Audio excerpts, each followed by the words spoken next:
Atin kayang ituwid ang ating sarili. Lalo na kung ikaw namihasa ka ng gumagawa ng mali.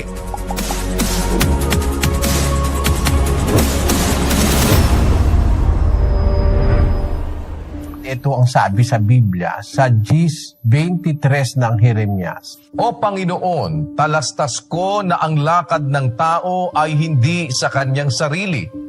Hindi para sa taong lumalakad ang magtuwid ng kanyang mga hakbang. Hindi natin kayang ituwid ang ating sarili. Lalo na kung ikaw namihasa ka ng gumagawa ng mali. Ibig ko sabihin nun, palagi ka nang gumagawa ng mali, naging way of life mo na yung paggawa ng mali. Para bang sanay ka na, mahirap mo nang mabago kung ikaw lang ang magbabago, no? Basahin natin ang Jeremias pa rin, 13:23. Makapagbabago baga ang Etiope ng kanyang balat o ang leopardo ng kanyang batik? Kung magkagayoy, mga kagagawa naman kayo ng mabuti na mga bihasang gumawa ng masama. Parang yung leopardo, hindi niya maaalis yung kanyang batik ng sarili niya. Parang ganun yung nasanay ng gumagawa ng masama, mahihirapan ka na, kapatid, na magbago sa sarili mo. Pero, sino ang pwedeng gumawa ng pagbabago sa atin? Ang lumikha sa atin.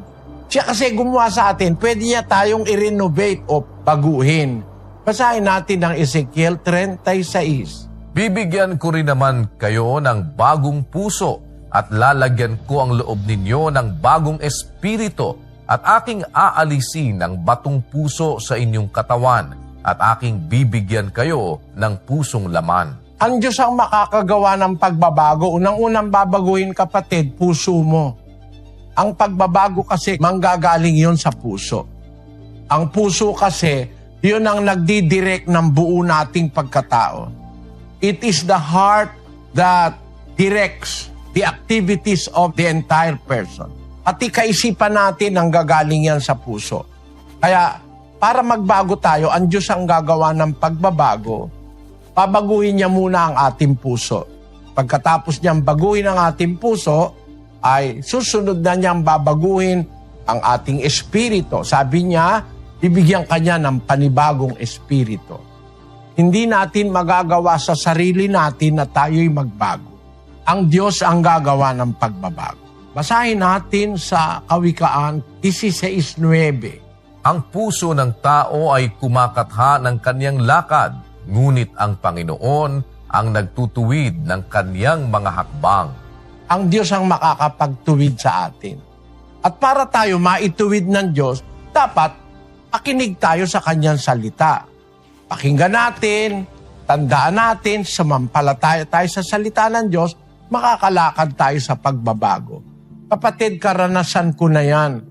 Sa samahang ito, may mga naanib na dating mga miyembro ng ibang iglesia na mga pinapapunta nila sa akin, sa apalit, para tiktikan ako. Nung marinig na yung salita ng Diyos, nagbago sila eh. Imbis na patayin nila ako, naging kaanib sila sa iglesia. Marami ng ganyan, sumama na sa amin. At nagbago dahil dun sa narinig nilang salita ng Diyos. Nagkaroon sila ng pagbabago. Kasi doon daw, pwede naman sila raw mangalunya. Di naman sila tinitiwala kahit alam na nangangalunya sila. Tuloy pa rin sila. Doon, di sila talagang nakakapagbago ng maayos. Pero nang maanib sila sa iglesia, ayun, awa ng Diyos, narinig nila yung aral, nagbago sila. Ang aral kasi ng Diyos ang makakapagbago, kapatid, yung salita ng Diyos. Ang maganda, makinig ka ng makinig. Makakapagpabago sa'yo, pati sa asawa mo, sa kaibigan mo, sa anak mo, sa magulang mo. Just share to them the Word of God. Nakakapagpabago yan. Meron kasing power yung Word of God eh. Kaya lang, ang isang sikreto, kapatid, ganito. Yung Word of God, parang isang frequency yan. Pagka magka-frequency kayo, tatalab yan sa'yo. Pero pag hindi kayo magka-frequency, hindi kayo magkikita, hindi ka rin magbabago. Bakit? Kasi VHF ka, UHF yung isa. Dapat magkaroon kayo ng frequency ng salita ng Diyos. Para magkaroon kayo ng frequency, dapat susunod ka sa Kanya. Pagbabago ka ng frequency. Kung dati ayaw mong makinig ng salita ng Diyos, ngayon umpisahan mo ng makinig. Mararamdaman mo merong power yung salita ng Diyos para ka baguhin. Baguhin ang isip mo, baguhin ang pamumuhay mo, baguhin ang outlook mo sa buhay, mabago ang mga preferences mo in life. Meron nga ako ritong kilala Nagkakilala kasi kami, negosyante siya. Ngayon, dinodoktrinahan siya. Sabi niya, Bradley, ayoko na nung sa aking negosyo. Bakit ako? Biro mo gigising ako ang alas 6. Nandun na ako sa negosyo hanggang alas 11 ng gabi. Maliligo ako alas 12 na, wala na akong panahon sa anak ko. Ngayon nakita ko doon sa doktrina, napakinggan ko kailangan pala ang tao maglilingkod sa Diyos. Paano pa ako maglilingkod sa Diyos doon? Buong maghapon ko nasa negosyo ako.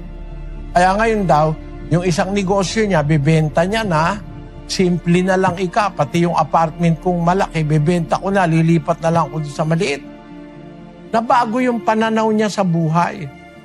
Ganon, pag nakarinig ka ng salita ng Diyos, mababago ka, kapatid. Tatalab sa'yo yun. Kaya lang, kailangan kunin mo yung frequency ng salita ng Diyos. Sabi ng Diyos ganito, 1:23 ng Kawikaan. Magsibalik kayo sa aking saway. Narito, aking ibubuhos ang aking espiritu sa inyo at ipakikilala ko sa inyo ang aking mga salita. Pabalik ka sa saway ng Diyos. Magpasaway ka. Sundin mo yung gusto ng Diyos. Makikilala mo ang salita, tatalab sa iyo.